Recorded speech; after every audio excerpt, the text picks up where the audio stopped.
el equipo 3 y les vamos a hablar sobre los mecanismos genéticos y de biología molecular. Dale la siguiente. Yo les voy a hablar sobre la división celular. La mitosis es el proceso celular por el cual se producen dos núcleos idénticos en preparación para la división celular. En general, la mitosis va seguida inmediatamente del reparto equitativo del núcleo celular, así como del resto del contenido celular en dos células hijas. La mitosis consiste en que una célula madre se divide en dos células hijas idénticas. Esta suele dividirse en 4 fases. Antes de la primera fase sucede que la célula está en la interfase, que es donde pasa el mayor tiempo de su vida ahí. Ya en la profase, viene siendo su primera fase, los centriolos se separan a los extremos de cada célula y comienzan a salir los microtúbulos. En la metafase, los cromosomas se unen a los microtúbulos y ya en la anafase los cromosomas se dividen cada uno y se van acercando hacia los centriolos, perdón. En la telafase ya es cuando salen los dos núcleos y ya por último surgen las dos células hijas idénticas.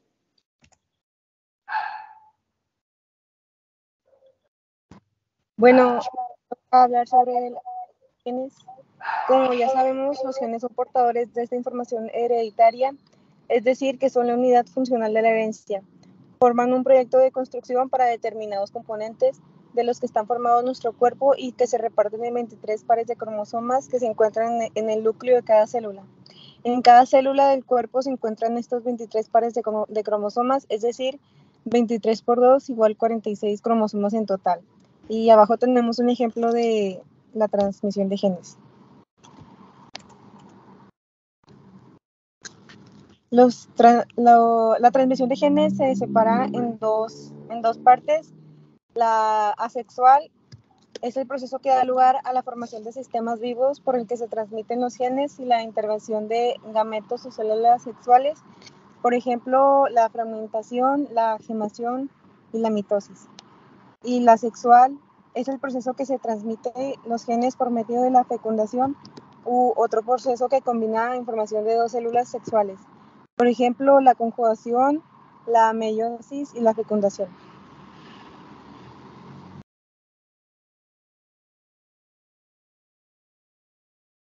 Yo les voy a hablar de los patrones de herencia. Los patrones de herencia son los que rigen la transmisión de generación en generación de diferentes caracteres. Entre ellos causan las enfermedades hereditarias.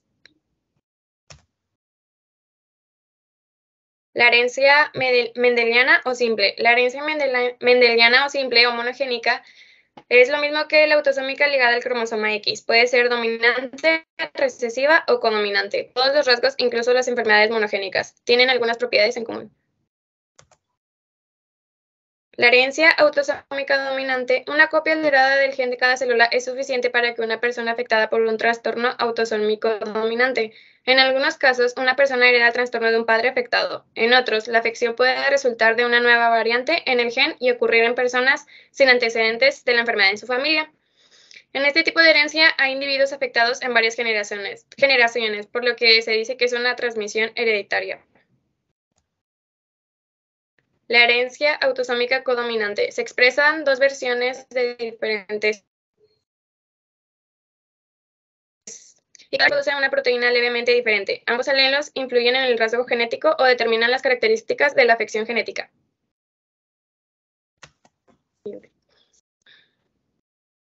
La herencia autosómica recesiva. En este caso, la enfermedad o la característica solo se expresa cuando el individuo es homocigoto para un par de alelos. Es decir, para que se manifieste la acción del gen debe encontrarse en doble dosis. Como ambos progenitores de un individuo afectado son sanos, pero heterocigotos, cada uno de sus hijos tiene un riesgo del 25% de estar afectado y un 25% de ser sano no portador, y el 50% de ser heterocigoto sano como sus progenitores.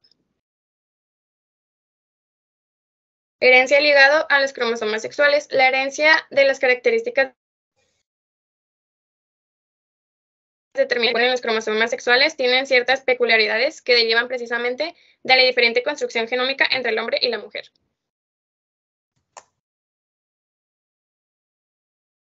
La herencia recesiva ligada al cromosoma X. Los trastornos recesivos ligados al cromosoma X son causados por variaciones en genes del cromosoma X. En hombres quienes solo tienen un cromosoma X, una copia alterada del gen en cada célula es suficiente para causar una afección. En mujeres, quienes tienen 2 cromosomas X, tendría que ocurrir una mutación en ambas copias del gen para causar el trastorno.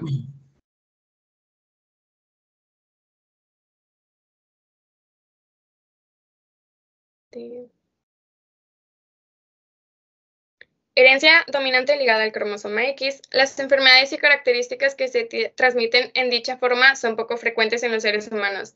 En este tipo de herencia, los hombres y las mujeres están afectados en la misma proporción, pero el varón manifiesta la enfermedad de manera uniforme en cuanto a la gravedad, mientras que en la mujer la enfermedad es variable de un caso a otro debido a la ionización. Y la herencia ligada al cromosoma Y se conoce también como la herencia holándrica. Los hombres transmiten dicho gen a todos los hijos varones, pero ninguno a las hijas. Si un gen localizado en la región pseudoautosómica del Y, que comparten el cromosoma X y Y, presenta una mutación, puede heredarse de una manera que parezca como ligada al X en algunos miembros de la familia y ligada a Y en otros, dependiendo de la región de los eventos.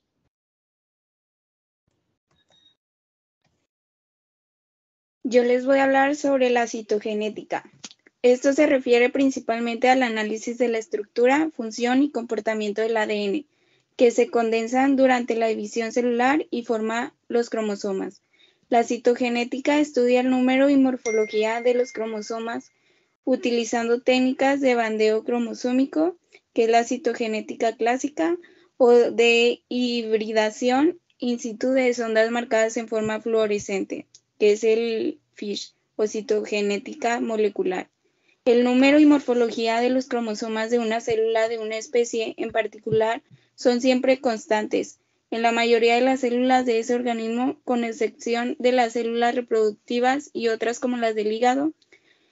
Esta es una característica de cada especie. En el ser humano, por ejemplo, el número de cromosomas es 46.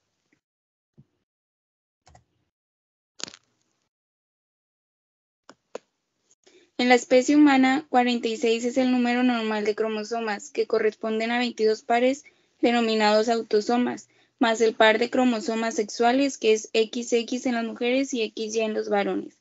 Tanto los cromosomas autosómicos como los sexuales son heredados de los progenitores, uno del padre y otro de la madre. Durante las divisiones celulares de mitosis y meiosis, los cromosomas se duplican, transmitiendo un material genético a cada una de las células hijas. Al conjunto de cromosomas o complemento cromosómico se le conoce como cariotipo, que resulta del ordenamiento y numeración de los cromosomas según tamaño, morfología y estructura.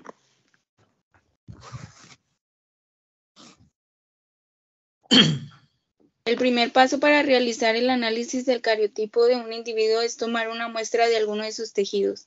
El análisis cromosómico puede efectuarse en cualquier célula viable, viva, que se divida espontáneamente o cuya división pueda ser inducida por un agente agregado al cultivo celular. Los glóbulos blancos de la sangre periférica constituyen sin lugar a duda la muestra mejor usada para establecer el cariotipo de un individuo.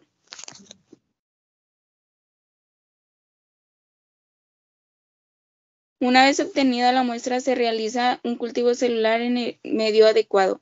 Durante uno de los estadios de la división celular, la metafase, los cromosomas se encuentran condensados, o sea, muy compactados, y son visibles al microscopio, permitiendo realizar el análisis de su número y estructura, dando lugar al rol de la citogenética humana. Esta es una rama de la genética clínica cuyo objetivo es el estudio de los cromosomas y su relación con la patología genética a través del cariotipo. La llamada citogenética convencional utiliza diferentes técnicas de bandeo para identificar anormalidades cromosómicas. Sin embargo, el nivel de resolución es limitado y dificulta poder observar microanormalidades en la estructura del cromosoma, es decir, de lesiones o duplicaciones muy pequeñas para ser visualizadas al microscopio óptico común.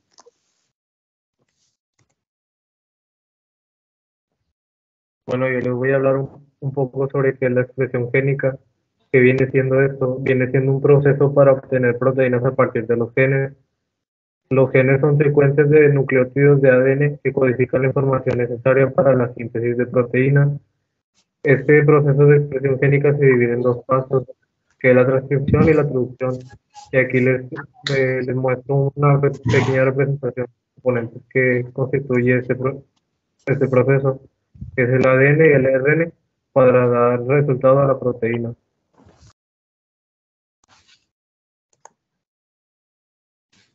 Vamos a la siguiente foto. Bueno, el proceso de esta estructura empieza con la transcripción, que tiene lugar en el núcleo, y en ella una de las dos hebras que conforman la doble cadena de ADN sirve de molde para que una secuencia se concrete y copie una molécula de ARN de cadena sencilla. Posteriormente a este paso, el ARN sale fuera del núcleo y lleva el mensaje que vendría siendo la secuencia de nucleótidos hasta los ribosomas, y de ahí da el nombre de ARN mensajero. El segundo paso es la traducción, que este viene siendo un proceso citoplasmático en el que la molécula del ARN mensajero se codifica para generar una cadena específica de aminoácidos, llamada polipéptido, que en este caso vendría siendo el resultado, que es la proteína.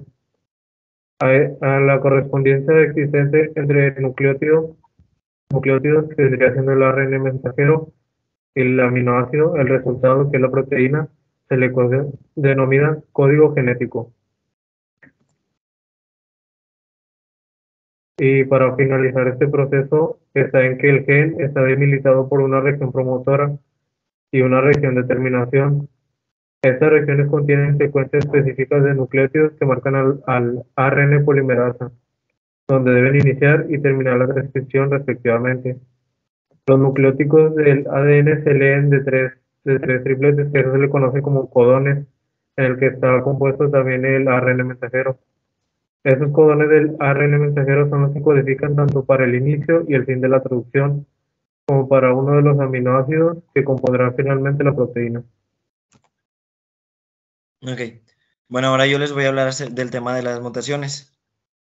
¿Qué es una mutación? Una mutación es un cambio en la secuencia del ADN. Las mutaciones pueden ser de un resultado de errores en la copia del ADN durante la división celular, la exposición a radiaciones ionizantes o una situación química denominadas mutágenos o infecciones por virus. Las mutaciones de la línea germinal se producen en los óvulos y el esperma y pueden transmitirse a la descendencia, mientras que las mutaciones somáticas se producen en la célula del cuerpo y no se pasan a los hijos. Las mutaciones génicas, también conocidas como mutaciones moleculares o puntuales. Las mutaciones génicas son aquellas que se sufren a nivel del gen. Las mutaciones génicas se desarrollan por alteraciones puntuales en la molécula del esqueleto del ADN, que es en los nucleótidos. Son cambios en un solo nucleótido o en un número muy reducido, por lo que, aunque la estructura del cromosoma en cuestión del genoma general se mantenga intacta, da lugar a un gen distinto. Dependiendo de dónde ocurran y de si alteran o no a la proteína resultante del gen, estaremos ante un tipo u otro. Las mutaciones silenciosas. Por mutaciones silenciosas entendemos todos aquellos cambios en la secuencia de nucleótidos que siguen dando lugar a la misma proteína en el gen original, lo mutado. Las proteínas son una sucesión de aminoácidos y cada 3 nucleótidos se sintetiza un aminoácido concreto. Lo que pasa es que por seguridad hay varias combinaciones de 3 nucleótidos que siguen dando el mismo aminoácido. Cuando la proteína sintetizada es la misma, la mutación es silenciosa. Como su propio nombre indica, no da señal de su presencia. Mutación con cambio de sentido. En este tipo de mutación da lugar a un aminoácido diferente al del gen original. En este sentido, el cambio en el nucleótido hace que se sintetice un aminoácido distinto, lo que dependiendo del aminoácido y del lugar puede generar una proteína distinta, cosa que puede ser dañino para el cuerpo. En el caso de estas mutaciones, la proteína resultante es diferente, pero solo se ha modificado en un aminoácido, así que mantiene normalmente su función. Y por último, la mutación sin sentido. También es posible que el cambio de nucleótido dé lugar a un aminoácido que detiene la síntesis de la proteína, pues se genera lo que en genética se conoce como codón de terminación prematuro. que es una secuencia concreta en 3 nucleótidos que a partir de ahí separe la fabricación de la proteína, dependiendo de la proteína afectada, de si puede preservar algo de su función y en qué punto de la cadena se haya sufrido la mutación, será más o menos peligrosa. Y el polimorfismo. El polimorfismo se basa en los mismos de la mutación con cambio de sentido, aunque en este caso, a pesar de que el aminoácido sea distinto al original, la proteína final es la misma, pues justo en el punto de la mutación hay varios aminoácidos que sirven. Es decir, se altera la secuencia de aminoácidos, pero la proteína. Y ya sería todo de nuestra presentación.